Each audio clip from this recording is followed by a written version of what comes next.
ರಾಗಿ ಇಡ್ಲಿ ಮಾಡೋದಕ್ಕೆ ನಾನು ಫಸ್ಟು ಒಂದು ಪ್ಯಾನ್ ತೊಗೊಂಡಿದ್ದೀನಿ. ಪ್ಯಾನ್ ಬಿಸಿ ಮಾಡ್ಕೊಂಡಿದ್ದೀನಿ.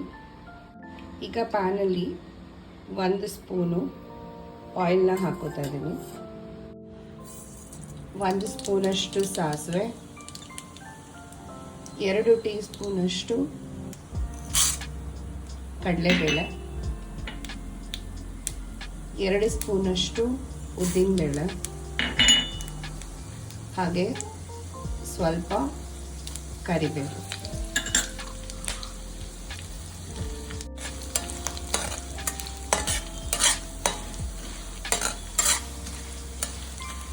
ಇದು ಜಾಸ್ತಿ ಫ್ರೈ ಮಾಡಿದ್ರೆ ಸ್ವಲ್ಪ ಸೀದೋಗ್ಬಿಡುತ್ತೆ.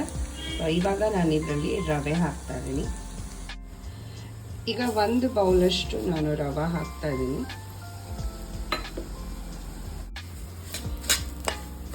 ಈಗ ಇದನ್ನು ಸ್ವಲ್ಪ ಹುರಿತಾ ಇದ್ದೀನಿ. ಇಡ್ಲಿ ಕ್ವಾಂಟಿಟಿ ಎಷ್ಟು ಬೇಕು ಅಷ್ಟು ರವೆ ಇನ್ಕ್ರೀಸ್ ಮಾಡ್ಕೋಬಹುದು, ಇಲ್ಲ ಕಮ್ಮಿ ಮಾಡ್ಕೋಬಹುದು.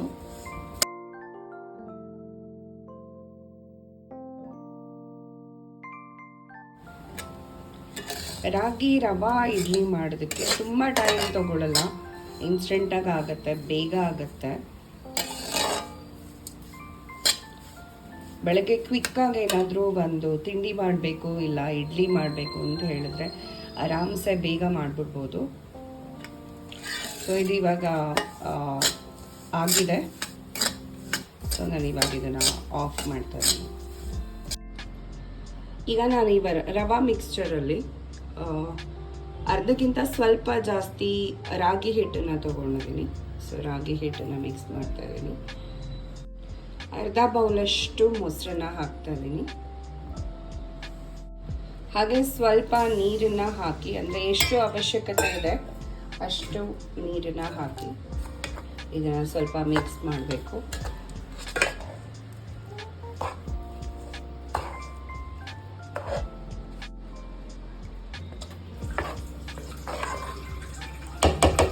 ಈಗ ಇದನ್ನು ಒಂದು 1/2 hour ನಾನು ನೆನೆಸ್ಲಿಕ್ಕೆ ಇಡ್ತಾ ಇದ್ದೀನಿ.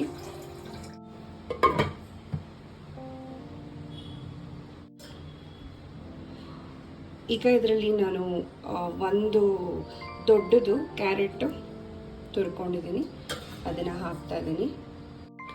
ಹಾಗೆ ಸಣ್ಣದಾಗಿ ಕಟ್ ಮಾಡ್ಕೊಂಡಿರೋ ಕೊತ್ತಂಬರಿ ಸೊಪ್ಪು,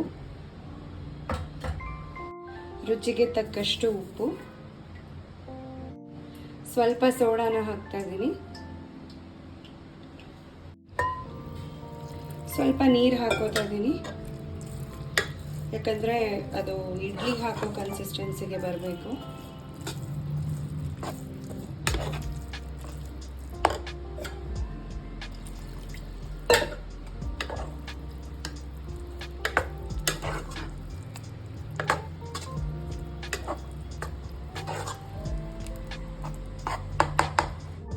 ಈಗ ಇಡ್ಲಿ ಪಾತ್ರೆಗೆ ನೀರು ಹಾಕಿ ಅದು ಸ್ವಲ್ಪ ಬಿಸಿ ಆದಮೇಲೆ ಇವಾಗ ನಾನು ಏನು ಇಡ್ಲಿ ಹಾಕ್ಕೊಂಡಿದ್ದೀನಿ ಆ ಸ್ಟ್ಯಾಂಡನ್ನು ಇಡ್ತಾ ಇದ್ದೀನಿ.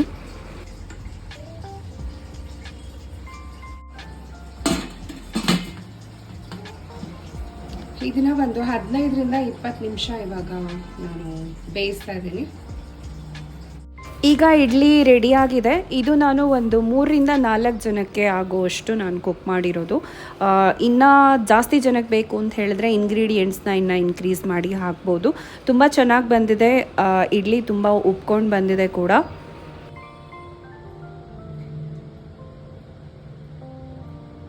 ಹೆಲ್ದಿಯಾಗಿ ಏನಾದರೂ ಮಾಡಬೇಕು, ಹಾಗೆ ತುಂಬ ಟೈಮ್ ಇಲ್ಲ ಅಂತ ಹೇಳಿದ್ರೆ ಈಸಿಯಾಗಿ ಆಗುತ್ತೆ. ಇದು ಬೇಗ ಮಾಡ್ಬೋದು, ಹಾಗೆ ಹೆಲ್ದಿಯಾಗಿ ಕೂಡ ಇರುತ್ತೆ. ಲಂಚ್ಗೆ ಕೂಡ ತೊಗೊಂಡು ಹೋಗ್ಬೋದು, ಬ್ರೇಕ್ಫಾಸ್ಟ್ಗೆ ತಿನ್ಬೋದು.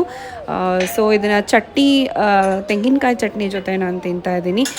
ಇದಕ್ಕೆ ಟೊಮೆಟೊ ಚಟ್ನಿ ಕೂಡ ಮಾಡ್ಕೋಬೋದು, ಅಥವಾ ಬೇರೆ ನಿಮಗೆ ಯಾವ ಚಟ್ನಿಯಲ್ಲಿ ಇಷ್ಟ ಆಗುತ್ತೆ ಅದ್ರ ಜೊತೆ ಕೂಡ ತಿನ್ನಬಹುದು. ಪಾಲಕ್ ಹಾಗೆ ರವಾ ದೋಸೆ ಮಾಡೋಕ್ಕೆ ನಾನು ಒಂದು ದೊಡ್ಡ ಈರುಳ್ಳಿನ ತೊಗೊಂಡಿದ್ದೀನಿ, ಸಣ್ಣದಾಗಿ ಕಟ್ ಮಾಡ್ಕೊಂಡಿದ್ದೀನಿ. ಇವಾಗ ಒಂದು ಪಾತ್ರೆಯಲ್ಲಿ ಹಾಕ್ಕೋತಾ ಇದ್ದೀನಿ. ಹಸಿರುಮೆಣಸಿನ್ಕಾಯಿ 2 ಹಸಿರುಮೆಣಸಿನ್ಕಾಯಿ ತೊಗೊಂಡಿದ್ದೀನಿ. ಹಾಗೆ 4ರಿಂದ 5 ಎಸಳು ಬೆಳ್ಳುಳ್ಳಿನ ತೊಗೊಂಡಿದ್ದೀನಿ, ಸಣ್ಣದಾಗಿ ಕಟ್ ಮಾಡಿಕೊಂಡು ಇವಾಗ ಇದರಲ್ಲಿ ಹಾಕ್ತಾ ಇದ್ದೀನಿ. ಹಾಗೆ ಒಂದು ಕ್ಯಾರೆಟ್ನ ತುರ್ಕೊಂಡು ಇಟ್ಕೊಂಡಿದ್ದೀನಿ. ಹಾಗೆ ಪಾಲಕ್ ಸೊಪ್ಪನ್ನು ಕಟ್ ಮಾಡ್ಕೊಂಡು ಇಟ್ಕೊಂಡಿದ್ದೀನಿ. ಇವಾಗ ಇದನ್ನು ಕೂಡ ಇದರಲ್ಲಿ ಹಾಕ್ಕೋತಾ ಇದ್ದೀನಿ. ಹಾಗೆ ಸಣ್ಣದಾಗಿ ಕಟ್ ಮಾಡ್ಕೊಂಡಿರೋ ಕೊತ್ತಂಬರಿ ಸೊಪ್ಪನ್ನು ಕೂಡ ಹಾಕ್ಕೋತಾ ಇದ್ದೀನಿ. ಅರ್ಧ ಸ್ಪೂನು ಅರಿಶಿನ ಪುಡಿನ ಹಾಕ್ಕೋತಾ ಇದ್ದೀನಿ. 1 ಸ್ಪೂನು ಖಾರ ಪುಡಿ, 1 ಸ್ಪೂನು ಧನಿಯಾ ಪೌಡರ್,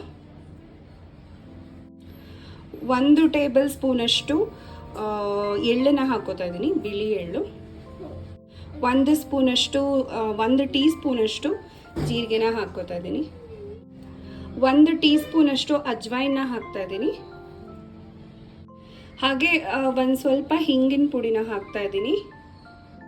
ಈಗ ನಾನು ಇದರಲ್ಲಿ ಹಾಕ್ತಾ ಇದ್ದೀನಿ 1/4 ಕಪ್ಪಷ್ಟು ಕಡಲೆ ಹಿಟ್ಟು, ಗ್ರಾಮ್ ಫ್ಲೋರ್, 1/4 ಬೌಲಷ್ಟು ಚಿರೋಟಿ ರವೆನ ಹಾಕ್ತಾ ಇದ್ದೀನಿ.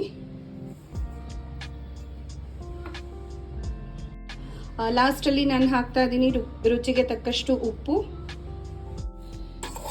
ಈಗ ಇದನ್ನು ಚೆನ್ನಾಗಿ ಮಿಕ್ಸ್ ಮಾಡ್ತಾ ಇದ್ದೀನಿ.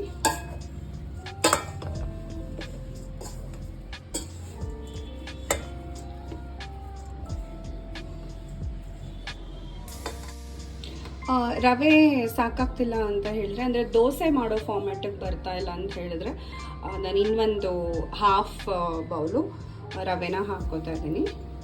ಇವಾಗ ಇದನ್ನು ಸ್ವಲ್ಪ ನೀರು ಹಾಕಿ ನಾನು ಮಿಕ್ಸ್ ಮಾಡ್ತೀನಿ. ಇದನ್ನು ಒಂದು 5 ಮಿನಿಟ್ಸ್, ನಾನು 5ಇಂದ 10 ಮಿನಿಟ್ಸ್, 5ರಿಂದ 10 ನಿಮಿಷ ಹಾಗೆ ನಾನು ನೆನೆಲಿಕ್ಕೆ ಬಿಡ್ತಾ ಇದ್ದೀನಿ. ರವೆ ಸ್ವಲ್ಪ ನೆಂದರೆ ಅದು ನೀಟಾಗಿ ದೋಸೆ ಹಾಕಲಿಕ್ಕೆ ಚೆನ್ನಾಗಿ ಬರುತ್ತೆ. ಅದಕ್ಕೋಸ್ಕರ ಇದನ್ನು ಲಂಚ್ಗೆ ಮಾಡ್ಬೋದು, ಬ್ರೇಕ್ಫಾಸ್ಟ್ಗೆ ಮಾಡ್ಬೋದು. ಒಳ್ಳೆ ಬ್ರೇಕ್ಫಾಸ್ಟ್ ಆಗುತ್ತೆ. ಲಂಚ್ಗೆ ಮಕ್ಕಳಿಗೆ ಸ್ಕೂಲ್ಗೆ ಕೊಡ್ಬೋದು, ಲಂಚ್ ಬಾಕ್ಸ್ಗೆ. ಹಾಗೆ ಸಂಜೆನೂ ಮಾಡ್ಕೊಂಡು ತಿನ್ಬೋದು. ಸೊ ಎನಿ ಟೈಮ್ ತಿನ್ಬೋದಾದಂಥ ಒಂದು ದೋಸೆ ಇಲ್ಲ ಚೀಲ ಅಂತ ಹೇಳ್ಬೋದು ಇದನ್ನು. ಈಗ ಇದನ್ನು ನಾನು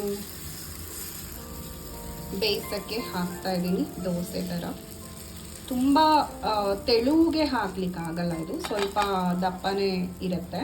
ಯಾಕಂದರೆ ಇದರಲ್ಲಿ ಸೊಪ್ಪು, ಕ್ಯಾರೆಟು, ಈರುಳ್ಳಿ ಎಲ್ಲನೂ ಹಾಕಿರೋದ್ರಿಂದ.